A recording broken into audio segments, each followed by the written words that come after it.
بسم اللہ الرحمن الرحیم۔ سورۃ البقرہ کا رکوع نمبر 39 ہے اور اس کے بعد رکوع نمبر 40 ہوگا۔ آج یہ رکوع نمبر جو 39 ہے اس کا ترجمہ اور تشریح سماعت کر لیں۔ ارشاد باری تعالیٰ ہے یا ایھا الذین آمنوا اذا تداینتم بدین الی اجل مسمى فاکتبوہ۔ قرآن مجید کی جو دو بڑی آیات ہیں، ایک تو آیت الکرسی ہے جو سورۃ البقرہ میں ہی ہے جس کے بارے میں ہم نے پہلے بات کی تھی، اور قرآن مجید کی جو دوسری بڑی صورت ہے دوسری بڑی آیت ہے وہ آیت یہ والی ہے، یہ کافی طویل آیت ہے۔ اس پورے رکوع میں صرف دو ہی آیات ہیں، تو یہ ایک طویل ہے۔ اس میں معاملات کا تذکرہ ہے، معاملات تجارت کے متعلقہ معاملات ان کا اس جو آیت کریمہ ہے اس کے اندر تذکرہ کیا گیا۔ یہ پہلے ترجمہ پڑھتے ہیں، پھر اس کی تشریح کے بارے میں کچھ بات کریں گے۔ یا ایھا الذین آمنوا، اے ایمان والو، اذا تداینتم بدین، جب تم ایک دوسرے کو قرض دو۔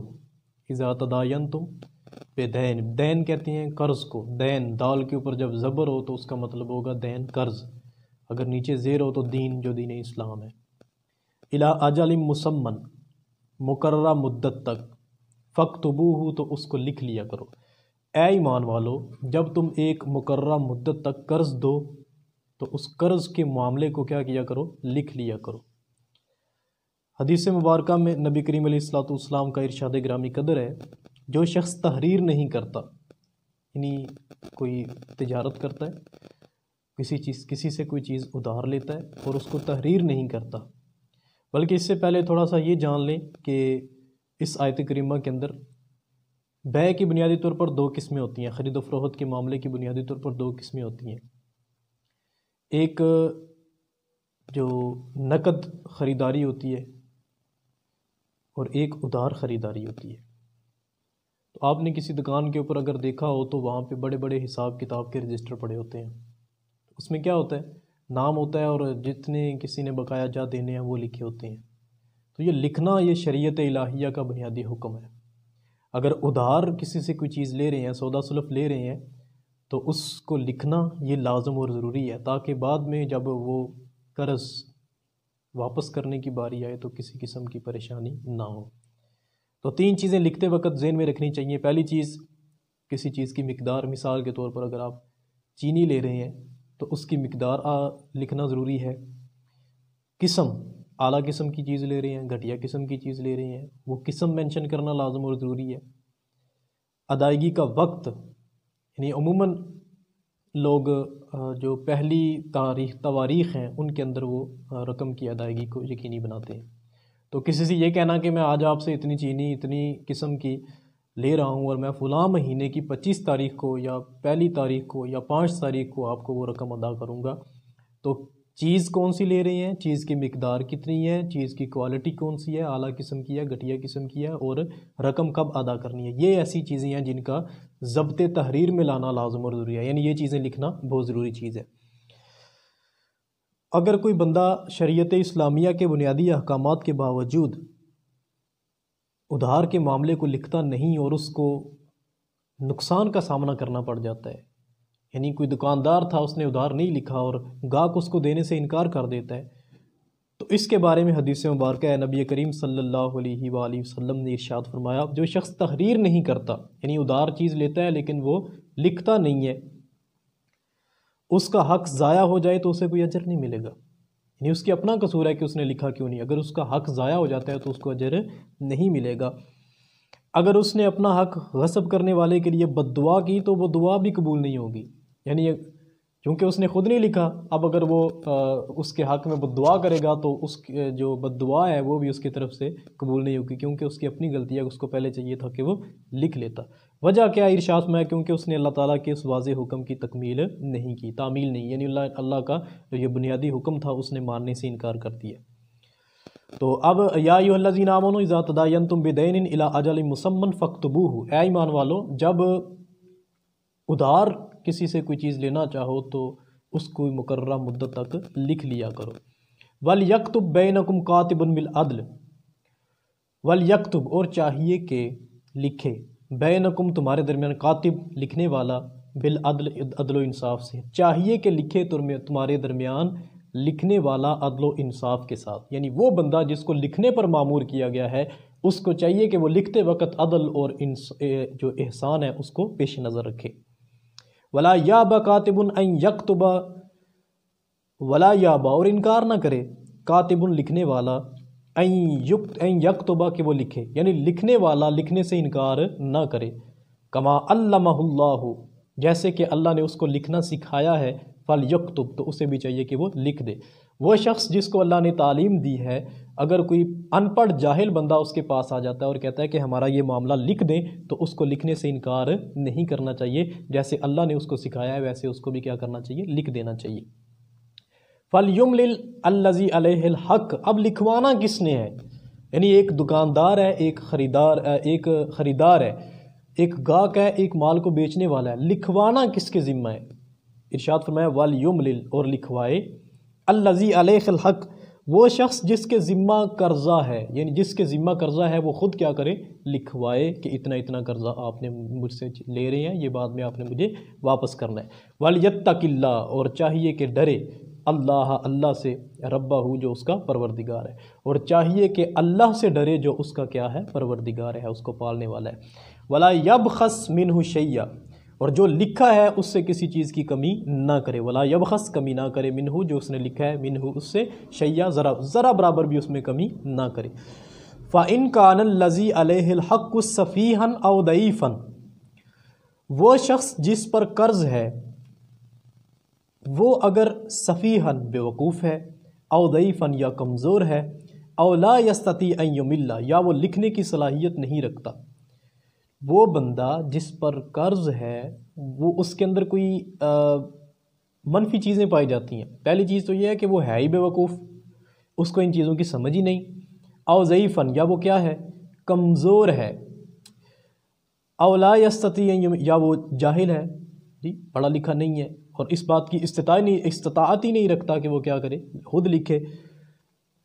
فَلْيُمْلِلْ وَلِيُّهُ بِالْعَدْلِ فَلْيُمْلِلْ تو لکھائے، ولیہ اس کا سرپرست، یعنی بیوقوف کمزور اور وہ بندہ جو لکھنے کا اہل نہیں ہے، وہ لکھ نہیں سکتا، تو اس کے ولی کو چاہیے کہ وہ کیا کرے، لکھوائے، بالعدل وہ بھی لکھتے وقت کس چیز کو پیش نظر رکھے، عدل کو پیش نظر رکھے۔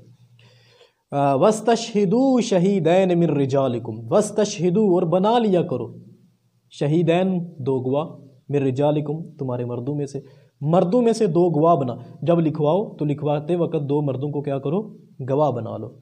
فَإِن لَمْ يَكُونَ رَجُلَيْنِ اگر وہ معاملہ نکلنے کے لیے دو بندے اویلیبل نہیں ہیں، دو بندے میسر نہیں ہیں، مرد میسر نہیں ہیں، فَرَجُلٌ ایک آدمی، وَامْرَأَتان اور دو عورتیں، ٹھیک ہے۔ اگر مردوں کی گواہی لینی ہے تو دو مرد ہوں گے، اور اگر عورتوں کی گواہی لینی ہے تو دو عورتوں کی گواہی ایک مرد کے برابر ہوگی، ایک مرد ہوگا اور دو عورتیں، یعنی یہ عورتیں دو ہوں گی تو وہ ایک مرد کی گواہی تصور کی جائے گی اور ساتھ ایک مرد اور شامل کر لیں گے۔ ممن تردون من الشہداء ان لوگوں میں سے جن کو تم اپنے لیے گواہ بننا پسند کرتے ہو۔ تو کیا شریعت کا قانون سامنے آ گیا کہ اگر مرد کو گواہ بنانا ہے تو کتنے مرد ہوں گے، دو، اور اگر ایک مرد دستیاب ہے اور دو خواتین ہیں تو دو خواتین کی گواہی ایک مرد کے برابر شمار کی جائے گی۔ اب دو عورتوں کو جو ہے وہ دو عورتوں کی گواہی، یہ بڑی ایک قابل توجہ بات ہے کہ دو عورتوں کی جو گواہی ہے، دو عورتوں کی گواہی، اس کو ایک مرد کے برابر کیوں قرار دیا گیا ہے؟ اس آیت کریمہ سے بڑے مسائل پیدا ہوئے، لوگوں نے بڑی مباحث ہوئے آپس میں کہ یہ اسلام ایک ایسا دین ہے جو عورت کو جو ہے وہ دو عورتوں کی گواہی کو ایک مرد کے برابر سمجھتا ہے۔ تو ایسا کیوں ہے؟ ایک عورت ایک مرد کے برابر گواہی کیوں نہیں دے سکتی؟ تو اس کے بارے میں اللہ تبارک و تعالیٰ نے ساتھ ہی اس بات کی وضاحت کر دی کہ دو عورتوں کو ایک مرد کی گواہی کے برابر کا درجہ کیوں دیا گیا ہے، ان تدل احداہما فتذکر احداہما الاخری کہ ان میں سے اگر ایک بھول جائے تو دوسری اس کو کیا کرے، یاد کروا دے۔ خواتین عموماً جو ہے وہ اس کے اندر، خواتین کے اندر یہ بات پائی جاتی ہے کہ وہ کسی چیز کو زیادہ دیر تک یاد نہیں رکھ سکتی، تو اگر دو ہوں گی تو ایک عورت اگر بھول جائے تو دوسری اس کو کیا کرے گی، یاد کروا دے گی۔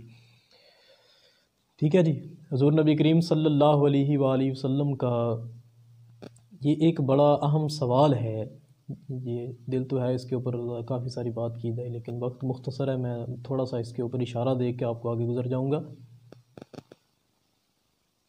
کہ عورت کو نبی کریم صلی اللہ علیہ وسلم نے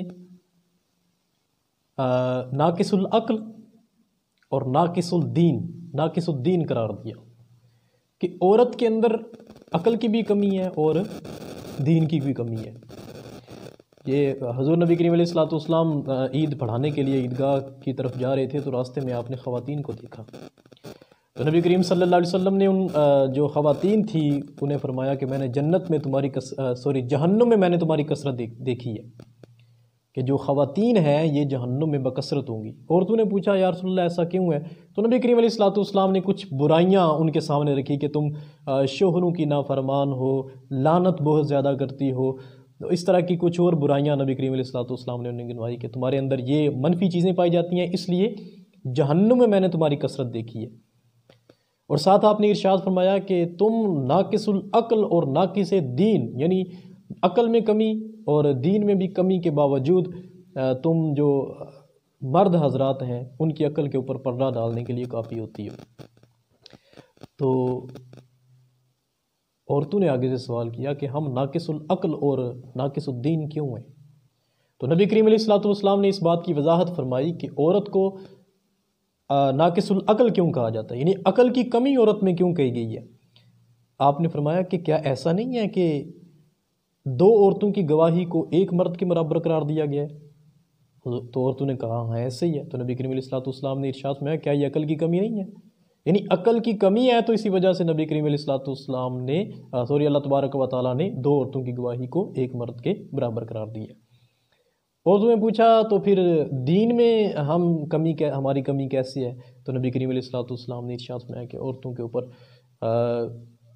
بنسبت مردوں کے اوپر نمازیں فرض ہیں وہ پڑھتی ہیں، لیکن خواتین جو ہیں وہ اپنے ایام مخصوصہ کے اندر وہ نمازوں کو بھی چھوڑ دیتی ہیں، اور روزے آ جائیں تو روزے بھی وہ چھوڑ دیتی ہیں، تو اس لیے دین کے اندر بھی جو خواتین ہیں ان کے اندر کیا پائی جاتی ہے؟ کمی پائی جاتی ہے۔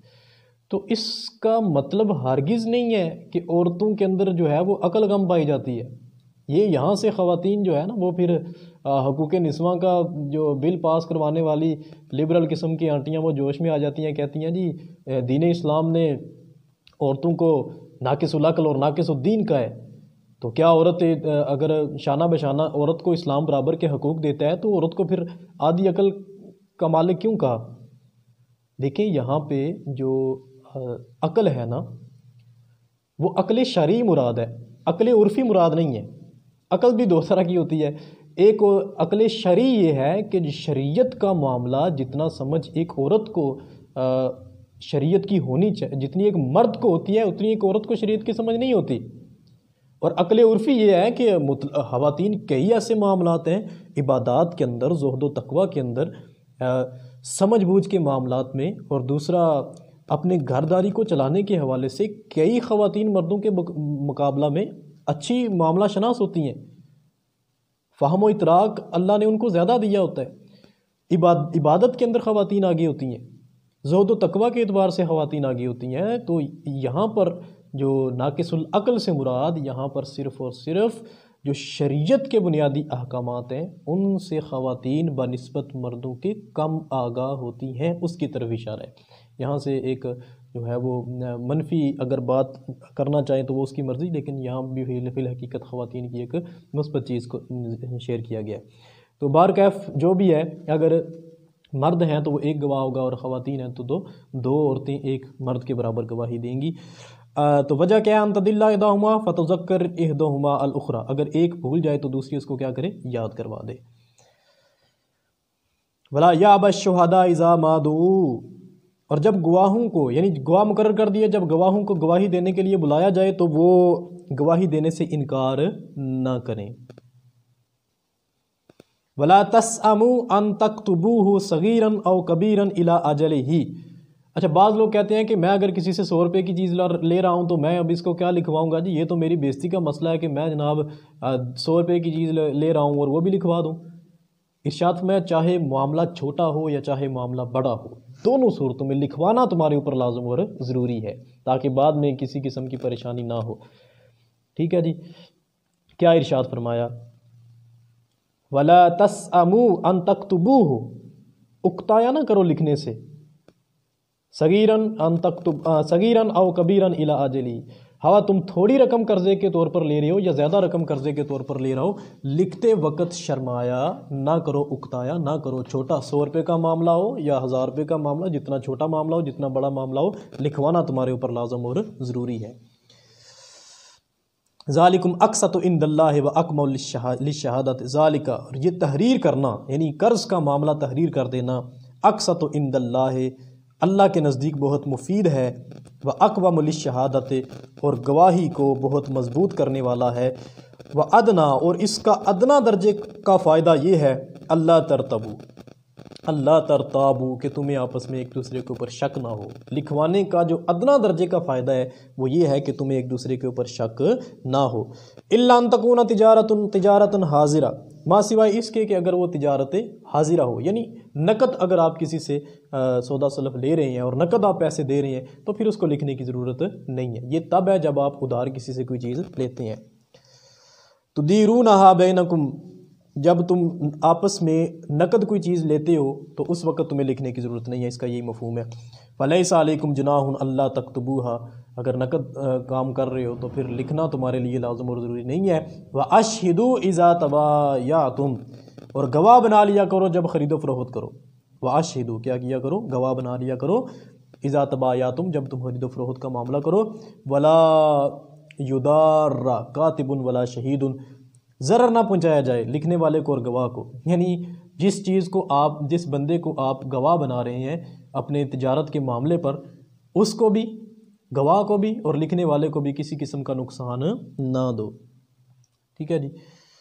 تو اس کا کیا مفہوم ہو سکتا ہے کہ اس کا مطلب یہ ہوگا، میں پڑھ رہا ہوں، فریقین میں سے کوئی کاتب کو غلط لکھنے اور گواہ کو جھوٹی گواہی دینے پر مجبور نہ کرے.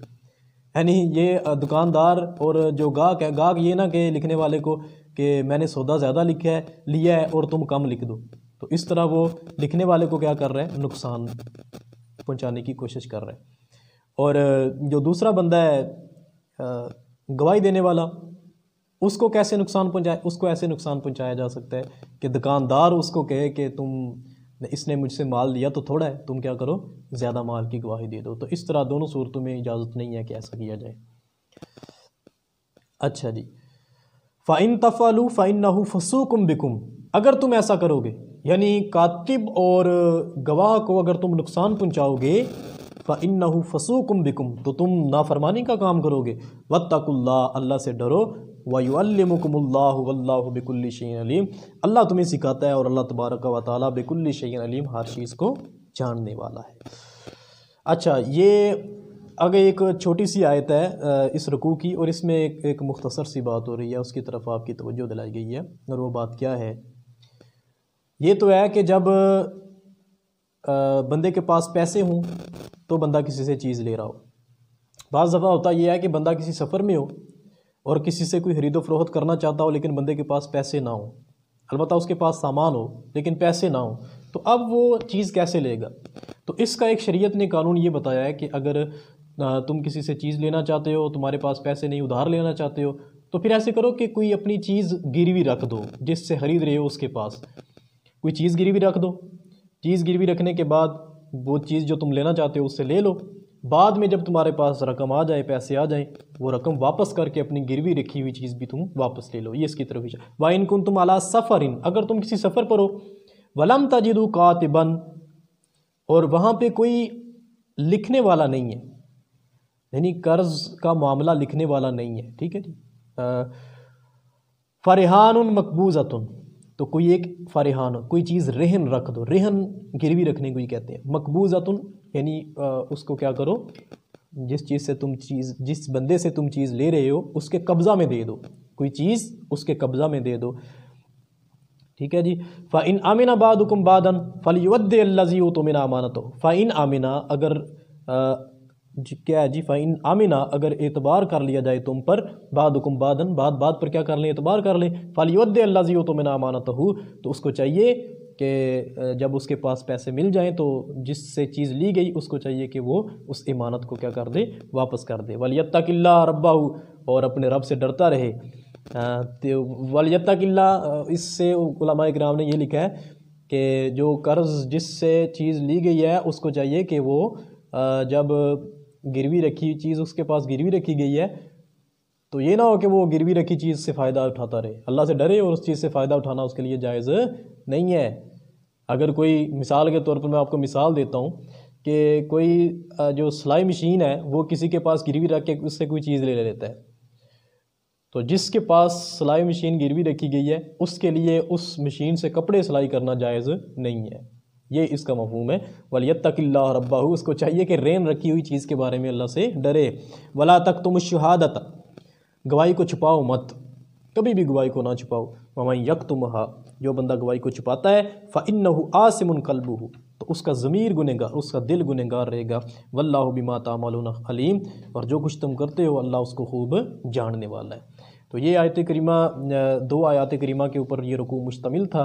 تو آج آپ کا جو رکوع نمبر 39 ہے اس کا ترجمہ اور تشریح مکمل ہو گیا۔ السلام علیکم ورحمۃ اللہ۔